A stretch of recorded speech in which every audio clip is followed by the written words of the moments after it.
The dark internet is a part of the web that most people never see, but an increasing number of Australians are entering to buy drugs and weapons. The Silk Road website is a particular headache for authorities. It's an anonymous online marketplace where people sell drugs that are posted to customers all over the world. For the first time tonight, users of the site speak out about their illegal trades and the growing online black market. Connor Duffy reports.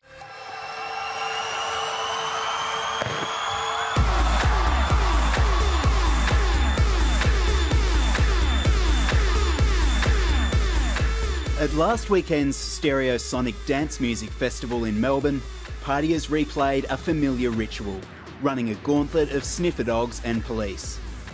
We've detected a range of drugs, amphetamine, cocaine, ecstasy, marijuana and some magic mushrooms. The celebration was over before it began for this dancer and about 90 others who were caught by sniffer dogs. Many more got through undetected, and drugs are such a big part of the party scene that it's a risk some believe is worth taking. When you're on drugs, if you ever felt it, I haven't felt it personally. When you're on drugs, when you felt it, you just, you embrace the music. Most of my friends use drugs, so I think it's pretty easy to get them nowadays.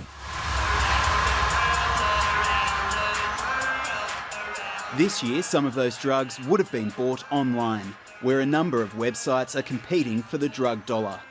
One of those sites is the Silk Road, an eBay for drugs where encryption software allows vendors to be anonymously rated. It's currently frustrating authorities around the world.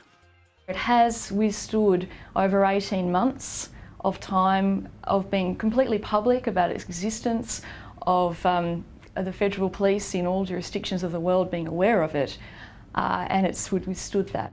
Certainly over the last 12 months or so, last financial year for example, we noticed a jump of more than 40% in the number of small seizures made at mail centres around the country. That's obviously got a lot to do with the increase in online trade. 20-year-old Ryan West from Perth now works as a storeman driving a forklift. Previously, he made a living purchasing MDMA, the main ingredient in ecstasy, from his bedroom. He then sold it on to friends and acquaintances who picked up the drugs from his house. In about November, I did one trial run to see if it actually worked and see if it was all legitimate. And then I loaded up my bank account on there sort of thing and did a big couple of orders for Christmas because of the Christmas rush. 20 out of 20 packages I had at one time, and I haven't had many packages go missing, so quite successful. Over the next 6 months, he says he spent $20,000 US on MDMA and turned a massive profit. Well, MDMA was my profit drug sort of thing. It was extremely profitable. $300, a $300 investment into $2,500 in a day. Ryan West says he noticed a huge increase in traffic on the site over the time he spent purchasing drugs to sell in Perth. He says the Silk Road's owners even hold weekend and Valentine's Day sales to entice new visitors. When I got involved, it was quite small, but more and more people started to come along, and I just think they did that Valentine's sale to like get everyone to try it. It's the time is now sort of thing, try it. And yeah, that generated a lot of sales for them, in my opinion. The popularity of the site over that weekend increased quite a lot. Ryan's world of drugs and easy money came crashing down in August this year when authorities raided his house. He was convicted of 4 charges, including intent to supply a prohibited drug, and placed on an intensive supervision order. Ryan says he only got caught because he was dealing drugs out of the house, and that other users on the Silk Road who post drugs to their customers run little risk of being caught. I was extravagant. I didn't really care if I got caught. I wasn't covering my trails at all. I was happy to get caught, really, because I was stuck in there anyway. I was stuck in dealing. It was too easy to do and too hard to get out of. And yeah, authorities will not be able to stop this. They can slow it down, definitely, but there's always going to be drugs in the mail, one way or another. Customs and the Australian Federal Police are keen to dispute that and say the Silk Road only leads to jail. They say there have been a number of successful prosecutions, but couldn't say how many saying there are too many agencies involved. It is a very big risk. If you try to bring this stuff into the country, there's a very big risk Customs and Border Protection will seize it at the border, you'll lose your money, you'll lose the goods, and you may go to jail. Drug users and some experts believe the only weapon Customs has is searching through the mail, because the technology used to mask Silk Road sales is impenetrable. The algorithms themselves are very strong. It's not just governments, but also police forces and so on, not able to break into the technology that's currently being used. To protect its illegal trade, the Silk Road uses complex masking software and money exchanges. Users have to download an encryption network, and the only money allowed is Bitcoin, an online currency that also hides purchasers' identities. Computer expert Chris McDonald is not a Silk Road user, but has studied the technology behind it and believes it's unbeatable.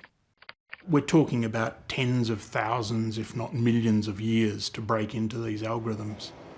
Customs and Border Protection say random searching of mail isn't their only option, and intelligence from infiltrating the site is leading to arrests.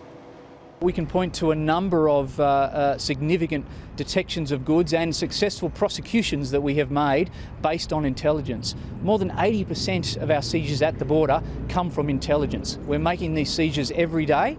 Don't want to know that Bill, not his real name, is a vendor on Silk Road who posts drugs to customers in Australia. I use the Silk Road to find buyers for some of the narcotics that I deal online. I also use it as a buyer myself, and I'm able to get drugs for festivals, parties, you know, stuff like that, and even psychedelics to try out cool new stuff that, you know. Bill isn't concerned by the attention of Customs. He's a big fan of the site, which he says offers drug takers a safe option. As a seller on the site, he has access to some buyer information, and he says business is good. Australian traffic is, you know, doubled, tripled, quadrupled. There's more vendors now. There's definitely more buyers. You can see them on the forums. You can see their posts. Not only that, but in the recent months, there's been an American traffic explosion, and that led to the site actually going down for a certain amount of time. Bill says his customers range in age and gender, and believes the Silk Road is the future of drug dealing. If Silk Road was shut down, people would simply transfer over to a new network. No one knows the identity nor location of the mysterious founder of Silk Road, who goes under the pseudonym the Dread Pirate Roberts. Drug researcher Monica Barratt has been in communication with him, and on the site he claims he's starting a community of libertarian revolutionaries. But with a commission on all sales ranging from 1.5% to 10%, the revolution is making its owners a tidy profit. He's an anonymous figure. He may indeed be a group, he may be a she.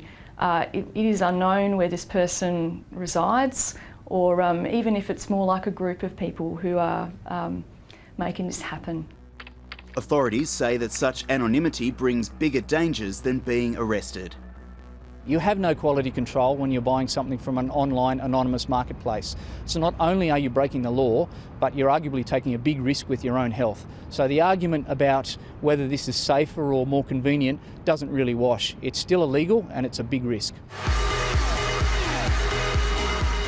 But as the arrests at festivals across the country show, there continues to be a demand for the drugs and plenty of sellers ready to meet it.